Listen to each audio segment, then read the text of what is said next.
మరో కొత్త నోటిఫికేషన్తో మీ ముందుకు. మనకైతే ఎస్బీఐ నుండి ఒక నోటిఫికేషన్ వచ్చిందండి. ఏంటి ఆ నోటిఫికేషన్ అంటే ఎస్బీఐ బ్యాంకులో సాంకేతిక మరియు ఆడిట్ విభాగాల్లో అయితే పోస్టులు ఖాళీ ఉన్నాయి.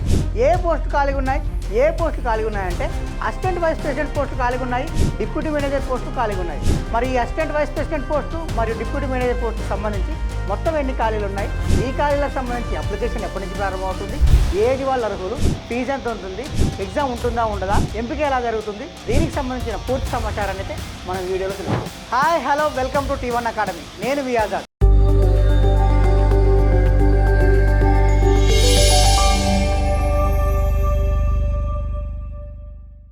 నేను ప్రతి క్లాస్లో కూడా చెప్తాను ఏమని అంటే ఏదైనా ఒక సంస్థ నుండి ఒక నోటిఫికేషన్ వస్తే ముందుగా ఆ నోటిఫికేషన్కి అప్లికేషన్ చేసుకోవడానికంటే ముందు మీరు ఆ సంస్థ యొక్క పూర్వపరాలను తెలుసుకోవాలి.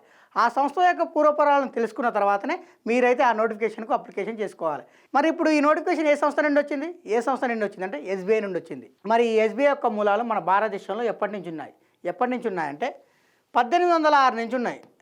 1806లో బ్రిటిష్ ఈస్ట్ ఇండియా వాళ్ళు బ్యాంక్ ఆఫ్ కలకత్తా అన్న పేరుతో ఒక బ్యాంకును అయితే స్థాపించారు. ఎప్పుడు? 1806లో బ్యాంక్ ఆఫ్ కలకత్తా. అటు తర్వాత 1840లో బ్యాంక్ ఆఫ్ బాంబే స్థాపించారు.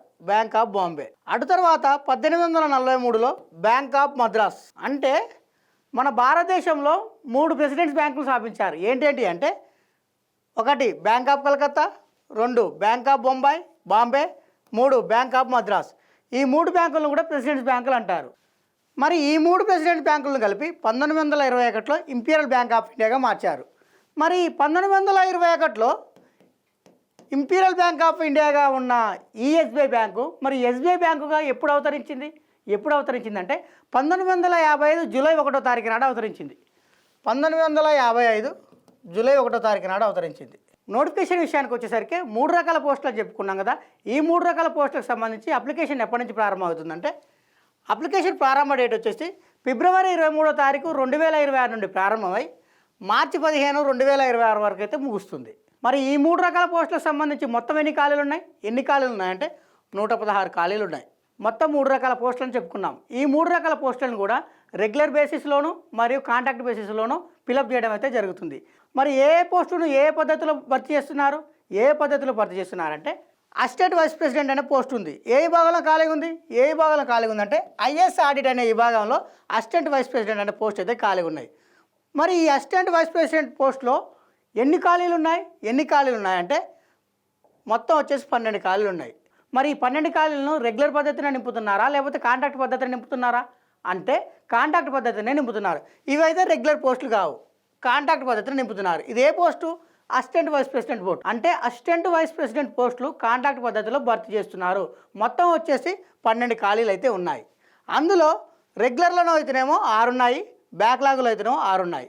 మొత్తం వచ్చేసి 12. మరి ఈ అసిస్టెంట్ వైస్ ప్రెసిడెంట్ పోస్టుకు సంబంధించి ఏజ్ ఎంత ఉండాలి? ఏజ్ విషయానికి వచ్చేసరికి మినిమం వచ్చేసేమో 27 సంవత్సరాలు ఉండాలి, మ్యాక్సిమం వచ్చేసేమో 45 సంవత్సరాలు ఉండాలి.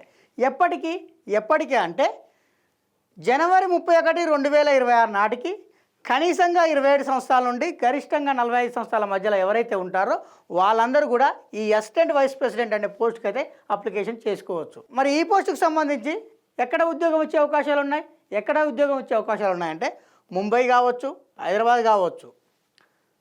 మరి ఈ కాంట్రాక్ట్ పద్ధతి ఎన్ని సంవత్సరాల వరకు ఉంటుంది అంటే 3 సంవత్సరాల వరకు ఉంటుంది. మరి ఈ పోస్టుకు సంబంధించి సెలక్షన్ ఎలా ఉంటుంది? సెలక్షన్ విషయానికి వచ్చేసరికి ఇంటర్వ్యూ ఉంటుంది. దీనికి అంటే ఇంటర్వ్యూ పద్ధతిన ఈ పోస్ట్ని అయితే ఎంపిక చేయడం జరుగుతుంది. మొదటగా ఇంటర్వ్యూ కంటే ఏముంటుందంటే ఎవరైతే అప్లికేషన్ చేసుకుంటారో అప్లికేషన్ని షార్ట్ లిస్ట్ చేస్తారు. అలా షార్ట్ లిస్ట్ చేసిన వాళ్ళని ఇంటర్వ్యూ చేస్తారు. ఆ ఇంటర్వ్యూలో వచ్చిన మెరిట్ ఆధారంగానే ఈ పోస్ట్కి అయితే ఎంపిక చేయడం జరుగుతుంది. ఇందులోనే మరో పోస్ట్ అయిన డిప్యూటీ మేనేజర్ ఏ విభాగంలో ఖాళీగా ఉంది? ఐఏఎస్ ఆడిట్లో ఖాళీగా ఉంది. మరి ఇది రెగ్యులరా మరి కాంట్రాక్టా అంటే రెగ్యులర్ పోస్టులు ఇవన్నీ. మరి ఈ పోస్టులకు సంబంధించి ఎన్ని పోస్టులు ఖాళీగా ఉన్నాయి అంటే ఈ డిప్యూటీ మేనేజర్ పోస్టులు ఎన్ని ఖాళీగా ఉన్నాయంటే మొత్తం వచ్చేసి 43 ఖాళీగా ఉన్నాయి. ఇందులో రెగ్యులర్లో అయితేనేమో 40 పోస్టులు ఖాళీగా ఉన్నాయి, బ్యాక్లాగ్లో వచ్చినేమో 3 పోస్టులు అయితే ఖాళీగా ఉన్నాయి. మరి ఈ డిప్యూటీ మేనేజర్ పోస్టుకు సంబంధించి ఏజ్ ఎంత ఉండాలి? ఏజ్ విషయానికి వచ్చేసరికి జనవరి 31, 2026 నాటికి కనీసంగా 25 సంవత్సరాలు, గరిష్టంగా 30 సంవత్సరాలు. అంటే 25 సంవత్సరాల నుండి 30 సంవత్సరాల మధ్యలో ఎవరైతే ఉంటారో వాళ్ళందరూ కూడా ఈ డిప్యూటీ మేనేజర్ పోస్ట్కి అయితే అప్లికేషన్ చేసుకోవచ్చు. మరి దీనికి సంబంధించి పోస్టింగ్ ఎక్కడ ఇవ్వచ్చు? ఎక్కడ ఇవ్వచ్చు అంటే ముంబైలో ఇవ్వచ్చు, లేదా హైదరాబాద్లో ఇవ్వచ్చు. మరి ఈ పోస్టుకు సంబంధించి ఎంపిక ఎలా ఉంటుంది? ఎంపిక విషయానికి వచ్చేసరికి షార్ట్ లిస్ట్ చేస్తారు, మరియు ఇంటర్వ్యూ ఉంటుంది. అంటే ఎవరైతే అప్లికేషన్ చేసుకుంటారో ఆ అప్లికేషన్ స్క్రూటినీ చేసి అందులో కొంతమంది అభ్యర్థులను ఎంపిక చేసి ఎవరైతే దానికి ఎంపిక అవుతారో వాళ్ళ ఎంపికైన వాళ్ళకు ఇంటర్వ్యూ అయితే నిర్వహిస్తారు. ఇంటర్వ్యూ నిర్వహించిన తర్వాత ఇంటర్వ్యూలో ఎవరైతే ప్రతిభ కనబరుస్తారో వాళ్ళను మాత్రం ఈ పోస్టుకు ఎంపిక చేయడం జరుగుతుంది. అంటే ఇంటర్వ్యూలో చూపిన ప్రతిభ ఆధారంగా మాత్రమే ఈ పోస్టుకు అయితే ఎంపిక చేయడం జరుగుతుంది. ఎటువంటి ఎగ్జామ్ అయితే లేదు. మరి ఇదే నోటిఫికేషన్లో మరో పోస్ట్ అయినా డిప్యూటీ మేనేజర్. ఇందాకనేమో డిప్యూటీ మేనేజర్ ఐఏఎస్ ఆడిట్లో ఖాళీగా ఉంది. మరి ఇది ఎందులో ఖాళీగా ఉంది? ఎందులో ఖాళీగా ఉందంటే చార్టెడ్ అకౌంట్లో ఖాళీగా ఉంది. మరి ఈ చార్టెడ్ అకౌంట్లో డిప్యూటీ మేనేజర్ పోస్ట్ అయితే ఖాళీగా ఉంది. మొత్తం ఎన్ని పోస్టులు ఖాళీగా ఉన్నాయి అంటే మొత్తం ఎన్ని ఖాళీలు ఉన్నాయి? ఎన్ని ఖాళీలు ఉన్నాయంటే 61 ఖాళీలు ఉన్నాయి. ఈ 61 ఖాళీలలో రెగ్యులర్ పోస్టులు ఎన్ని? 57. బ్యాక్లాగ్ పోస్టులు ఎన్ని? 4.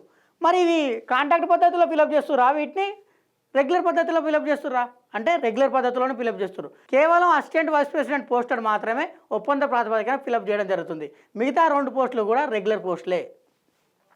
మరి ఈ పోస్టులకు సంబంధించి ఏ పోస్టుకు సంబంధించి డిప్యూటీ మేనేజర్ ఎందులో చార్టెడ్ అకౌంట్ అనే విభాగంలో, అంటే చార్టెడ్ అకౌంట్ అనే విభాగంలో డిప్యూటీ మేనేజర్ పోస్టుకు అప్లికేషన్ చేసుకోవాలంటే ఎంత ఏజ్ ఉండాలి?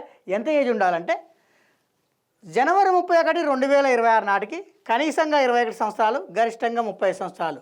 అంటే జనవరి 31, 2026 నాటికి కనీసంగా 21 సంవత్సరాల నుండి గరిష్టంగా 30 సంవత్సరాల మధ్యలో ఎవరైతే ఉంటారో వాళ్ళందరూ కూడా ఈ పోస్ట్కి అయితే అప్లికేషన్ చేసుకోవచ్చు. చార్టెడ్ అకౌంట్లో డిప్యూటీ మేనేజర్ పోస్ట్కి సంబంధించి ఎంపిక ఎలా ఉంటుంది? ఇంటర్వ్యూలో ఎవరైతే మెరుగైన ప్రదర్శన చేస్తారో వాళ్ళనైతే ఈ పోస్ట్కి ఎంపిక చేయడం జరుగుతుంది. అంటే దీనికి కూడా ఎటువంటి ఎగ్జామ్ లేదు. కేవలం ఇంటర్వ్యూలో మీరు చూపిన ప్రతిభ ఆధారంగా మాత్రమే ఈ పోస్ట్కి అయితే ఎంపిక చేయడం జరుగుతుంది. మరి ఈ 3 రకాల పోస్టులకు సంబంధించి ఏజ్ రిలాక్సేషన్ ఉంటుందా అంటే ఉంటుంది. ఎంత ఉంటుంది? ఎంత ఉంటుందంటే ఎస్సీ వాళ్ళకు, ఎస్టీ వాళ్ళకైతేనేమో 5 సంవత్సరాల ఏజ్ రిలాక్సేషన్ ఉంటుంది. అదే ఓబీసీ వాళ్ళకైతేనేమో 3 సంవత్సరాల ఏజ్ రిలాక్సేషన్ ఉంటుంది. దివ్యాంగులు ఎవరైతే ఉంటారో వాళ్ళకు వచ్చేసి 10 సంవత్సరాల ఏజ్ రిలాక్సేషన్ అయితే ఉంటుంది.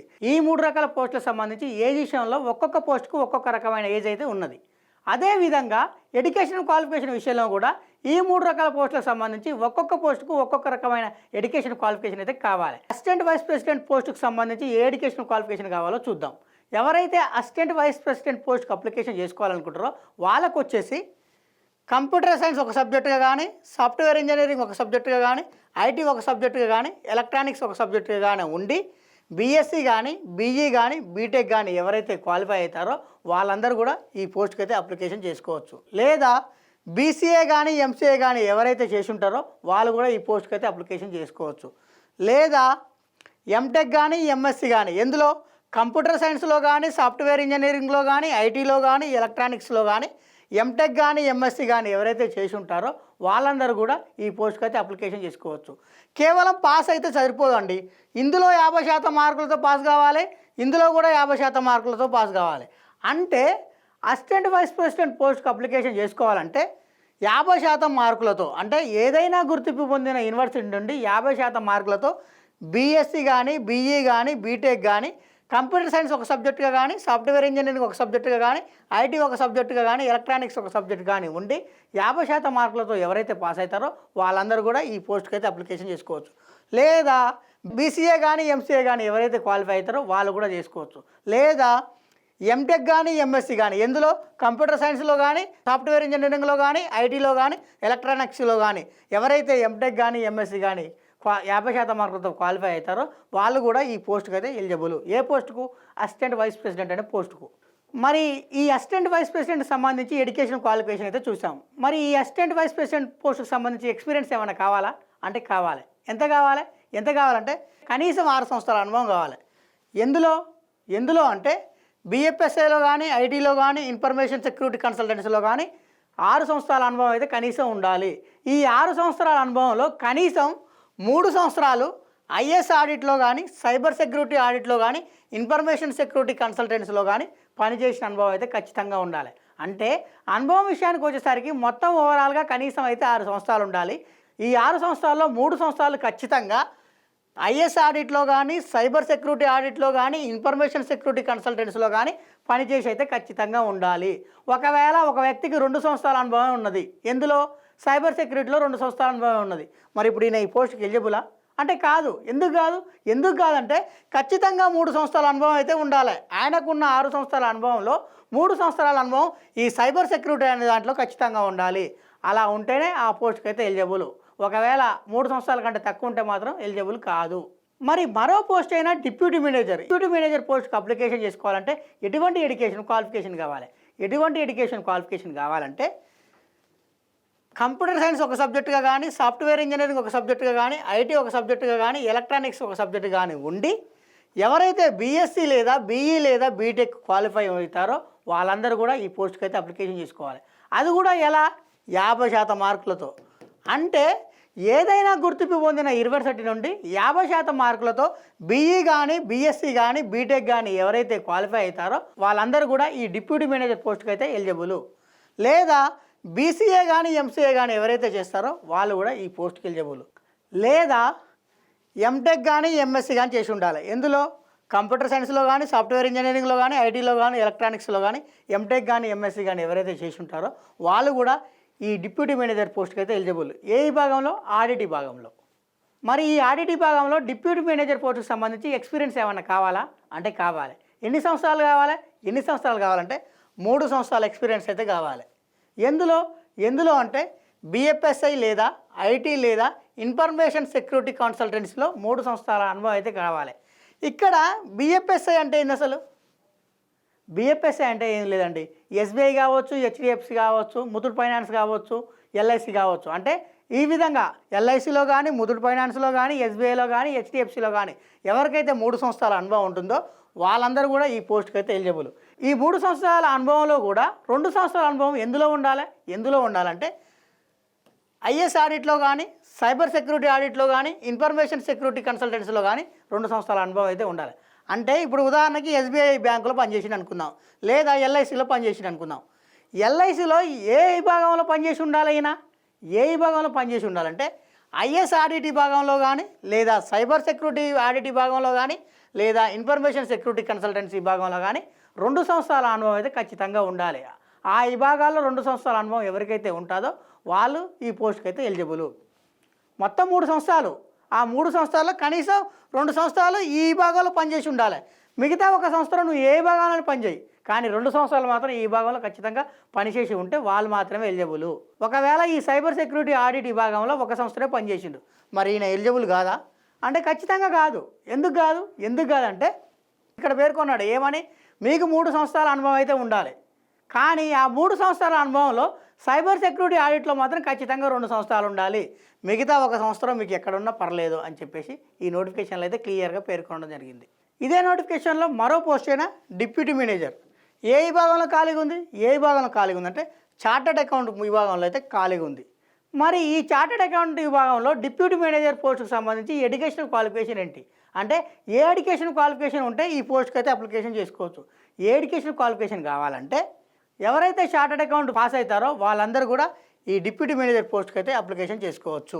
మరి ఈ చార్టర్డ్ అకౌంట్ విభాగంలోని డిప్యూటీ మేనేజర్ పోస్ట్కి అప్లికేషన్ చేసుకోవాలంటే ఎక్స్పీరియన్స్ కావాలా అంటే కావాలి. ఎన్ని సంవత్సరాలు కావాలంటే 1 సంవత్సరం మాత్రమే కావాలి. 1 సంవత్సరం అయితే ఎక్స్పీరియన్స్ ఉంటే సరిపోతుంది. ఎందులో అంటే స్టాట్యూటరీలో కానీ, ఇంటర్నల్లో కానీ, కాంకరెంట్ ఆడిట్ ఆఫ్ బ్యాంకులో కానీ ఎక్స్పీరియన్స్ ఉంటే సరిపోతుంది. మరి ఈ 3 రకాల పోస్టులకు సంబంధించి ఎంపిక ఎలా ఉంటుంది? ఎంపిక విషయానికి వచ్చేసరికి కేవలం ఇంటర్వ్యూ ఆధారంగా మాత్రమే ఈ పోస్టులకు అయితే ఎంపిక చేయడం జరుగుతుంది. ఎటువంటి ఎగ్జామ్ అయితే లేదు. మరి ఈ 3 రకాల పోస్టులకు సంబంధించి ఎగ్జామ్ ఫీజు ఎంత ఉంటుంది అంటే అప్లికేషన్ ఫీజు ఎంత ఉంటుంది? అప్లికేషన్ ఫీజు విషయానికి వచ్చేసరికి జనరల్ వాళ్ళకు, ఈడబ్ల్యూఎస్ వాళ్ళకు, ఓబీసీ వాళ్ళు ఎవరైతే ఈ పోస్ట్కి అప్లికేషన్ చేసుకోవాలనుకుంటారో వాళ్ళకు వచ్చేసి 750 రూపాయలు అయితే అప్లికేషన్ ఫీజు ఉంది. అదే ఎస్సీ వాళ్ళు, ఎస్టీ వాళ్ళు, వికలాంగులు అంటే దివ్యాంగులు ఎవరైతే ఉన్నారో వాళ్ళకైతే ఎటువంటి ఫీజు కూడా లేదండి. మరి ఈ 3 పోస్టులకు సంబంధించి అప్లికేషన్ ఎలా చేసుకోవాలి? అప్లికేషన్ విషయానికి వచ్చేసరికి వెబ్సైట్ వచ్చేసి sbi.bank.in లేదా వెబ్ లేదా కెరీర్స్ లేదా కరెంట్ ఓపెనింగ్స్ ఈ సైట్లోకి అయితే వెళ్ళి మీరైతే అప్లికేషన్ చేసుకోవాల్సి ఉంటుంది. ఇలాంటి ముఖ్యమైన అప్డేట్స్ కోసం సబ్స్క్రైబ్ చేసుకోండి T1 అకాడమీ.